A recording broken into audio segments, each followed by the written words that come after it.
하나님의 말씀은 갈라디아서 4장입니다.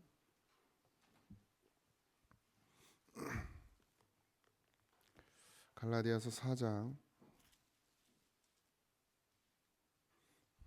21절에서 23절입니다.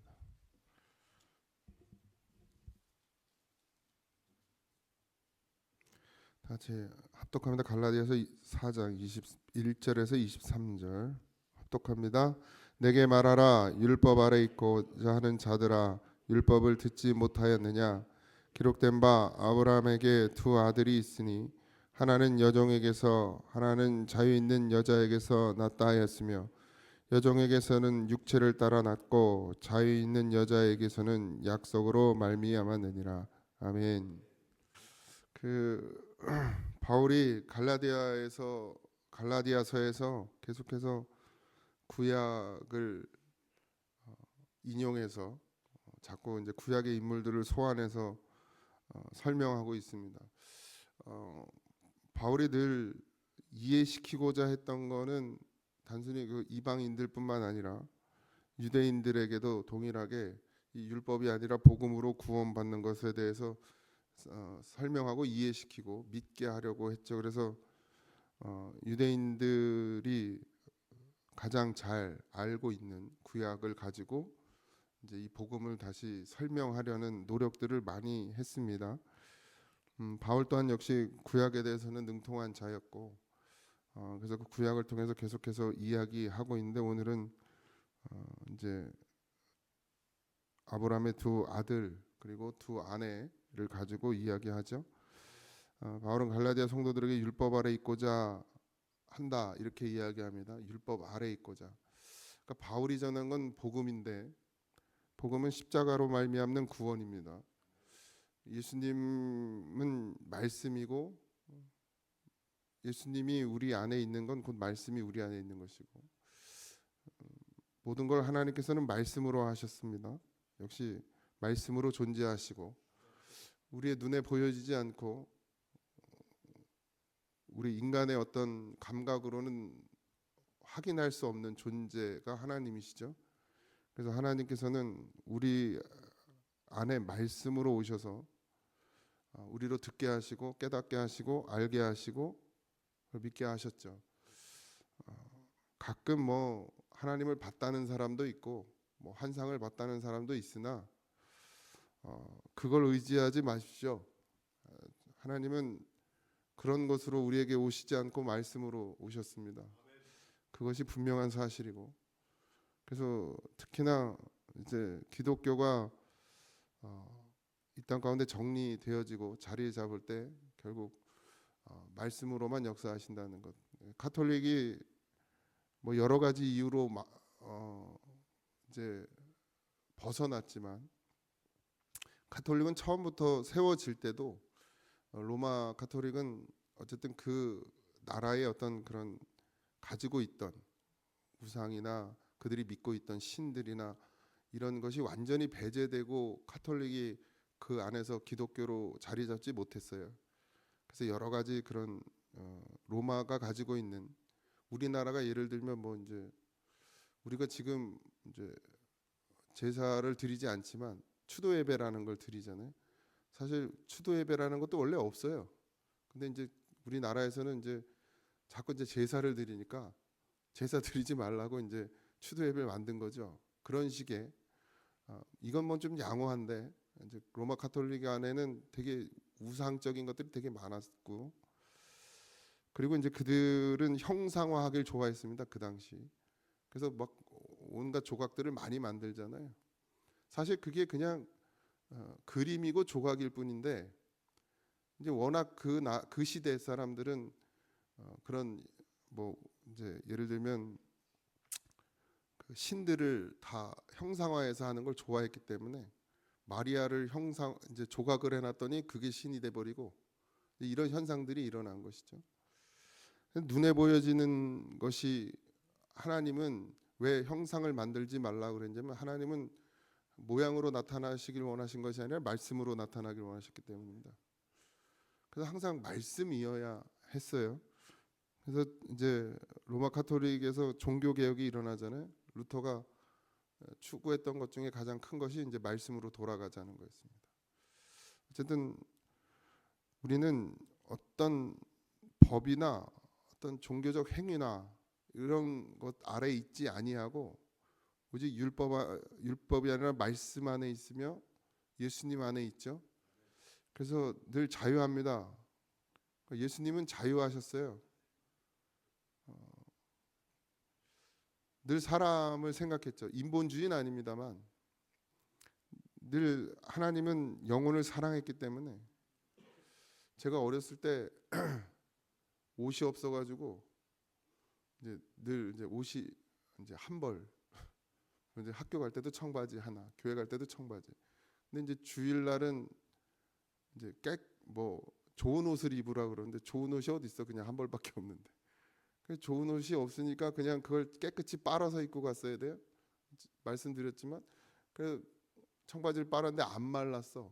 말릴 방법도 없고 이제 아침에 어떤 때 막 저기 다리미루도 말리고 했었는데 그 시간도 없었어요 그날은.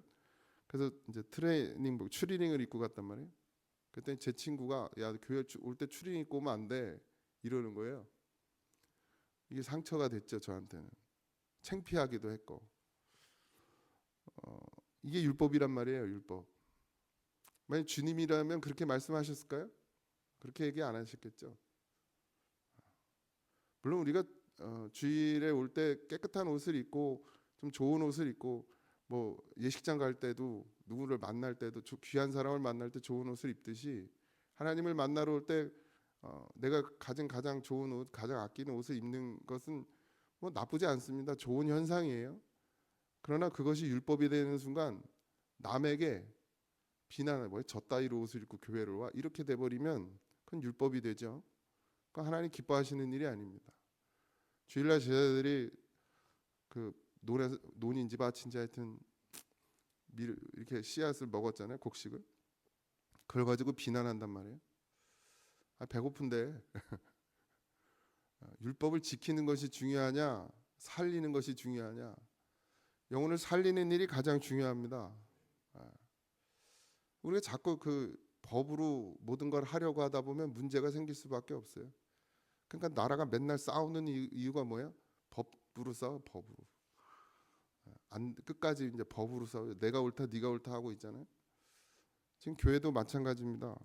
법을 들이대기 시작하면 다 죽어야 돼요.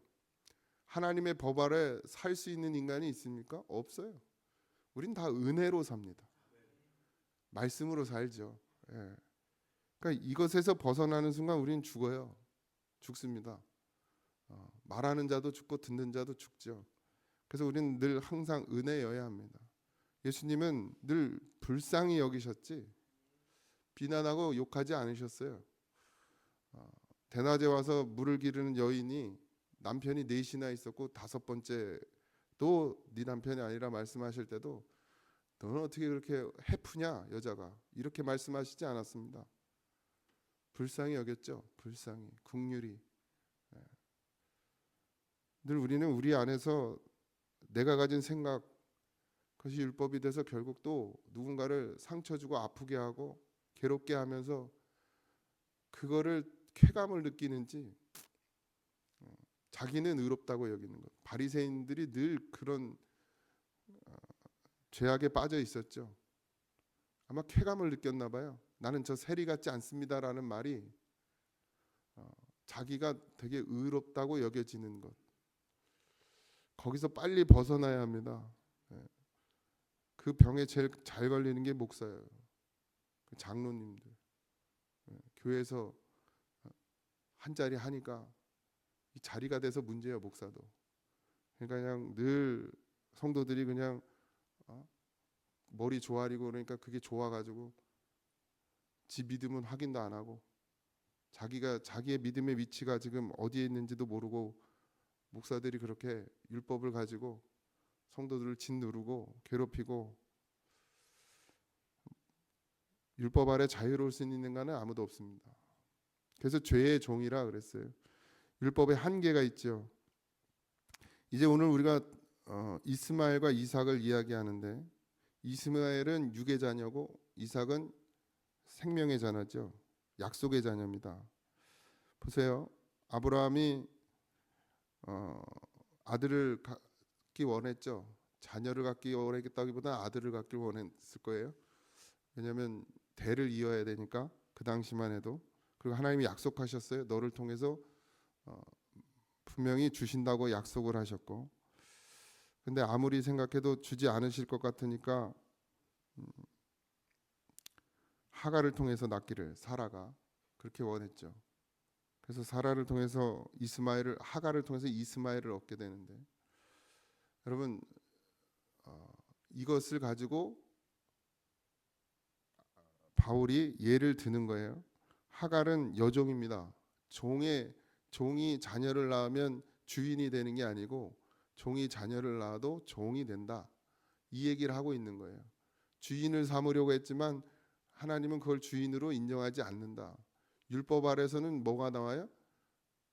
죽음이 나오는 거예요. 율법은 사망입니다.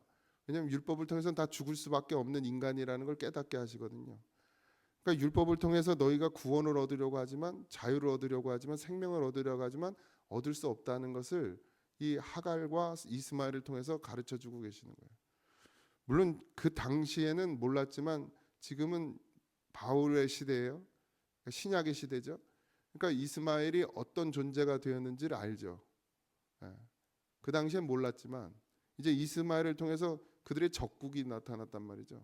그러니까 결국 그 하나님의 약속을 기다리지 않고, 생명을 기다리지 않고, 율법 아래, 죄의 아래 있는 종의 아래 있는 여종을 통해서 낳은 자녀가 어떻게 됐는지 봐라, 이 얘기를 하는 거예요. 그러고 나서 하나님께서는 그런 약속, 우리가 지키지 않고 우리가 어겼지만 하나님은 그 약속을 지키셨죠. 아브라함을 통해서. 그래서 자유인인 사라를 통해서 아들을 낳게 되는데 그것이 이삭이고, 그것을 통해서 생명을 이어가셨다. 그래서 거기서 예수 그리스도가 나오셨잖아요. 그러니까 아브라함에게 약속하신 그 믿음은 바로 예수님이죠. 그 예수님이 너를 통해서 날 거야. 그러니까 바다의 모래같이 너의 후손이 많아진다는 건 육신의 자녀를 이야기하는 것이 아니었습니다. 영의 자녀, 생명의 자녀, 예수 그리스도로 말미암은 구원을 입는 하나님의 자녀가 그렇게 많아질 것에 대해서 약속해 주신 것이란 말이죠. 아브라함이 몰랐던 게 아니라 알았단 말이에요. 그래서 아브라함을 믿음의 조상이라고 하잖아요. 네가 믿음으로 의를 얻었다. 그러니까 아브라함은 이미 알고 있었어요. 그럼에도 불구하고 그 사라의 이야기를 듣게 되는 것이죠. 결국 하나님은 그럼에도 불구하고 사라를 통해서 그 약속의 자녀, 믿음의 자녀 예수 그리스도를 허락하신 거예요. 이 예를 들어서 지금 갈라디아 교인들에게 설명하고 있는 겁니다. 너희들이 아무리 율법으로 노력해봐라, 그게 자유가 되고 생명이 되나?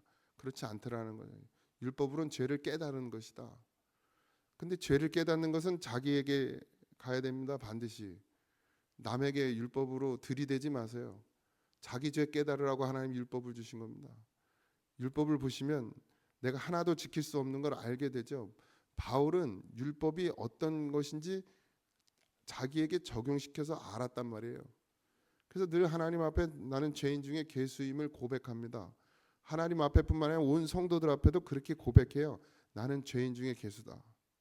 그러니까 믿음을 오래 믿고 교회를 오래 다니고 직분을 받기 시작하면 믿음이 좋은 줄 알아요.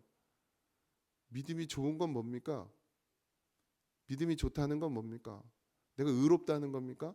아니면 믿음이 좋다는 건 내가 더 죄인인 걸 깨닫는 거예요.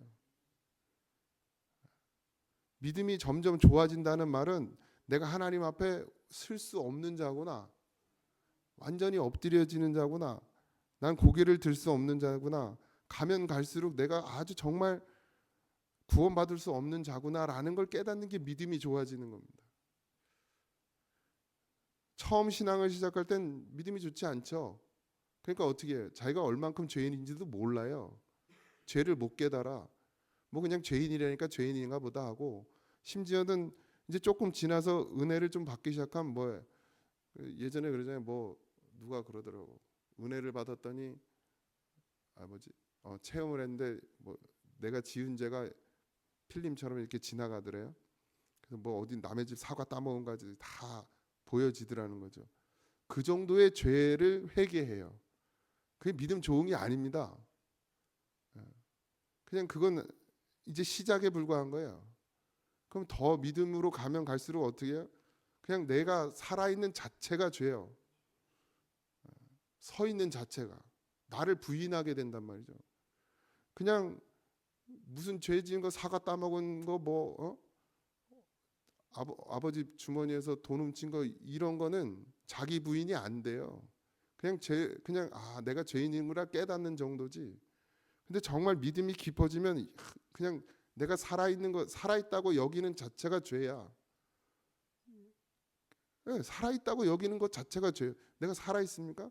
주님 내가 죽었다고 그랬는데 오직 예수로만 생명을 얻는 것, 그게 어떻게 됩니까? 내가 죽어야지. 그러니까 살아서 펄쩍펄쩍 뛰는 것 자체도 죄가 되는 거예요. 살아있다고 여기는 것 자체도. 그러니까 죄가 더 깊어지죠. 믿음이 깊어질수록. 그러니까 나는 죽고 내 안에 주님이 드러나져야 되죠. 그게 진짜 믿음입니다. 근데 그 믿음까지 가야죠. 뭐 이게 그러면 그건 가짜 믿음이 아니 단계죠. 과정이죠. 처음엔 그냥 내가 지은 죄 회개하는 정도. 그러니까 제가 뭐 날마다 주일 새벽에 와가지고 어제 지은 죄 회개하고 있지 마시고 내가 통으로 죄인인 것. 바울은 그걸 깨달은 거예요. 내가 죄인 중에 괴수다라고 말한 건 바울이 무슨 죄를 그렇게 지었습니까? 사는 동안에 복음으로 예수 만난 후에 바울이 뭔 죄를 그렇게 지었겠어요?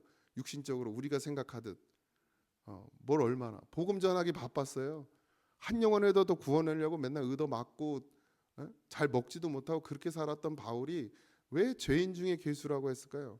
내가 믿음이 깊어지면 깊어질수록 나는 의로 드러나는 게 아니라 죄인으로 드러나지는 거예요.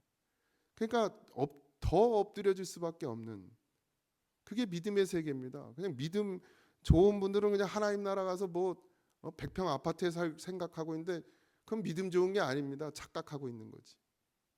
진짜 믿음이면 내가 하나님 나라 들어갈 수 없구나.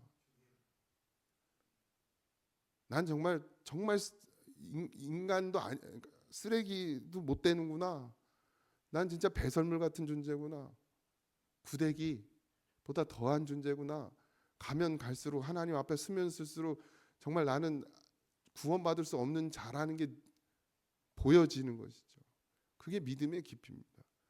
그러니 하나님 앞에 늘 울 수밖에 없고 하나님 앞에 늘 애통할 수밖에 없고 그래서 애통하는 자에게 복이 있는 거예요. 그게 믿음의 복이죠. 왜 우리가 애통합니까? 하나님 앞에 설 수 없는 걸 아니까. 내가 살아있다고 날뛰고 다니는 것도 믿음이 없는 거예요. 내 힘으로 산다고 생각하는 것도 믿음이 없는 거죠. 주님을 만나면 내 힘으로 살 수 없는 걸 알게 돼요. 그러니까 다 힘이 빠져. 근데 살아요, 안 살아요? 살죠. 진짜 살죠, 진짜로. 진짜 살게 되는 것이죠. 그러니까 믿음의 연륜이나 믿음의 과정이나 뭐 다 중요합니다. 우리가 지금 뭐 초반에는 다 그런 과정을 겪어요. 그러나 우리가 믿음이 깊어지면 깊어질수록 율법의 행위가 아니라 내가 아무리 발버둥 쳐도 정말 구원받을 수 없는 장걸 깨닫게 되는 것이죠. 그 순간 주님이 내 안에서 구원을 이루시는 거예요.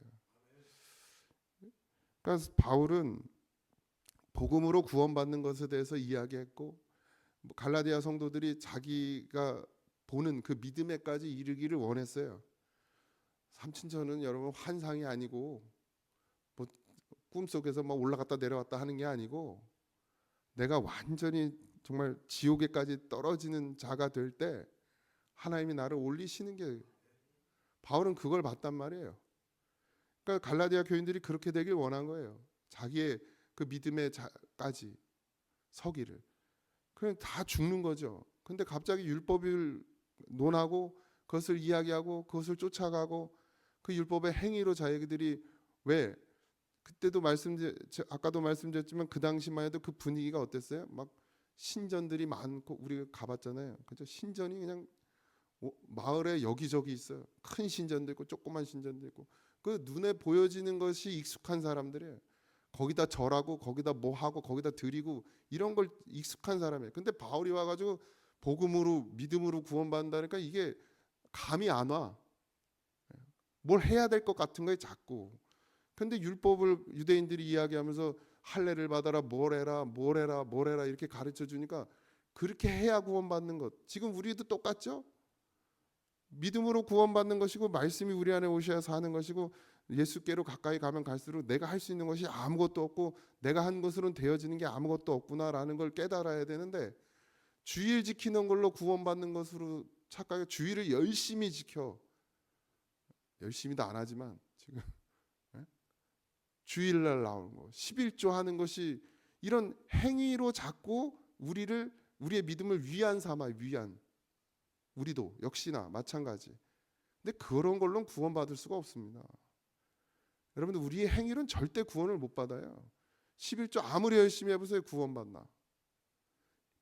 바뀌어야 돼요. 믿음이에요. 믿음. 주님이 나를 살리신 그 은혜가 깊어지면 깊어질수록 드러나지는 것이지 해지는 것이에요. 이게 아니라고 이거는. 이건 본질이 아니죠. 근데 우린 자꾸 여기에 치중해. 그래서 교회 봉사를 뭐 하고 있나 하지 말라는 얘기가 아닙니다. 믿음이 먼저라는 얘기를 하는 거예요.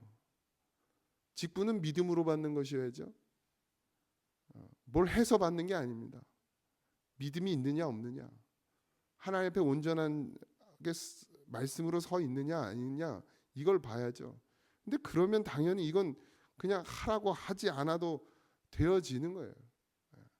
그러니까 자유한 겁니다. 우리가 주의를 안 지켜서 자유한 게 아니라 주의를 지키는데 거기에 얽매이지 않기 때문에 자유한 거예요. 누군가는 억지로 주일날 나오는 사람이 있어요. 왜? 율법이야. 이거 안 나왔다간 내가 벌 받을 것 같고 혼날 것 같고 내가 11조 떼먹었다는 있는 것까지 빼앗길 것 같고 이 율법이라고 이게.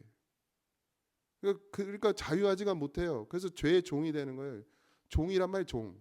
그런데 주일을 예배를 드리는 자가 11조를 하는 자가 기쁨으로 해요. 자유하잖아요. 아유 오늘도 안 가면 이게 아니야. 내가 주일에 가서 하나님을 만나고 싶은 마음이 들고 내가 하나님께 조금이라도 더 내 것을 내어드려서 이것으로 하나님의 나라가 복음이 또 한 영혼이 더 구원받기를 원하는 마음이 들고 그래서 드려지는 것 이게 자유란 말이에요. 안 하는 게 자유가 아니고 어떤 사람은 또 그래요. 나는 자유하대. 그래서 나는 그냥 11조 안 해도 자유하다. 이게 자유가 아니고 그건 방종이고 진짜 뭐예요? 11조가 아니라 내 걸 다 하나님께 드려서 하나님 이것으로 한 영혼에도 더 구원받게 해달라는 마음이 드는 것 그게 진짜 자유란 말이에요. 뭐에서 자유? 물질에서 자유해지는 것이죠. 시간에서 자유해지는 거예요. 내가 오늘 뭘 해야 되는 데가 아니라 내가 오늘 하나님을 만나러 가는 시간, 내가 한 시간이라도 하나님을 더 만날 수 있는 시간을 내가 하나님께 드려야겠다라는 마음을 갖는 것 그게 시간에서의 자유함이에요. 그냥 스케줄 꽉 짜놓고 이거 해야 되고 이거 해야 되고 이거 해야 되고 그래서 주일날도 이것도 해야 되고 저것도 해야 되고 이렇게 꽉 짜서 거기에 매여서 사는 인생이 아니라 하나님의 시간이에요. 내 시간이 아니다. 그 순간 자유해지는 겁니다. 자녀도 내 자녀가 아닐 때 자유한 거야. 이 새끼 잘 키워가지고 이거 사람 아니 밥 먹고 살게 해야지 이거 벌써 거기 매이는 거예요. 그러니까 부모들이 그냥 다 자식한테 매여 있잖아요. 그러니까 종 되는 거예요. 종. 나는 얘네 종이 되고 싶지 않습니다. 뭐 부모로서 해야 될 건 해야겠지만 그것이 어디서 오는 거냐는 거예요. 어디서. 하나님께 1차적으로 맡겨야죠. 밥을 안 줄 수는 없잖아요. 부모인데 아직 어리니까 때 되면 지가 밥해 먹어야지. 그러나 아직은 어리니까 해줄 건 해줘야 되지만 그거 아니잖아요. 얘를 안 가르치면 막 얘가 인생이 잘못될 것 같고 얘를 뭘 안 해주면 인생이 잘못될 것 같은 건 우리가 이미 벌써 거기 종이 돼 있는 거예요. 하나님께 맡겨야지. 하나님을 의지하게 만들고 하나님을 바라보게 만들고 기도할 수 있는 인생으로 만들어주고 예배할 수 있는 인생으로 만들어주고 믿음의 자녀로 만들면 하나님이 이 아이를 책임진다. 그러니까 자유해지는 거예요. 자녀에게도. 우리가 다 지금 종으로 사는 거예요. 종으로. 자유해지십시오. 예수 안에서 자유해지시기 바랍니다. 물질에서도 시간에서도 자녀에게서도 모든 것에서 자유하십시오. 그 자유는 어디서로부터 와요? 우리 안에 믿음에서부터 오는 것입니다. 오늘 바울이 그걸 이야기하는 거예요. 내가 너희들에게 복음을 줘서 자유하게 했는데 왜 그 자유로 더 깊이 들어오질 않고 율법에 매여서 종이 되느냐? 종은 죽는 겁니다. 반드시 자유여야 해요. 믿음이어야 합니다. 생명이어야 돼요. 벗어나지 않길 바랍니다. 여러분들이 가지고 있던 그 모든 율법의 의식들을 버리세요. 주의를 안 지키면 벌 받는다? 아니요. 하나님이 우리에게 벌을 주신다면 주의를 더 잘 지키라고 주시는 것이죠. 근데 주의를 어떻게 하는 것이 잘 지키는 것이냐? 물질을 드릴 때 어떻게 해야 잘 드리는 것이냐? 내가 여기에 매이지 않기 때문에 드려지는 거예요. 내가 물질에서 자유하기 때문에 하나님께 드릴 수 있는 겁니다. 감사헌금을 해도 내가 물질에서 자유하기 때문에 드릴 수 있는 거예요. 막 헌신 예배 한 달에 3번 들어가면 막 불평하는 사람들도 있어요. 헌금 많이 해야 된다고. 자유하지 않잖아요. 안 하면 되지. 그게 중요합니까? 내가 어려우면 안 하면 되지. 근데 하나님 내게 주신 것이 있으면 하면 되는 것이고, 자유해져야 되죠. 오늘 하루도 주님 안에서 정말 기쁨을 누리시기 바랍니다. 내가 쓰고 있는 시간, 내가 쓰고 있는 물질, 내가 가진 모든 것 내게 아니고 하나님의 것이에요. 주님의 것을 내가 쓰고 있습니다. 그러니 뭐 애써서 아끼지도 마세요.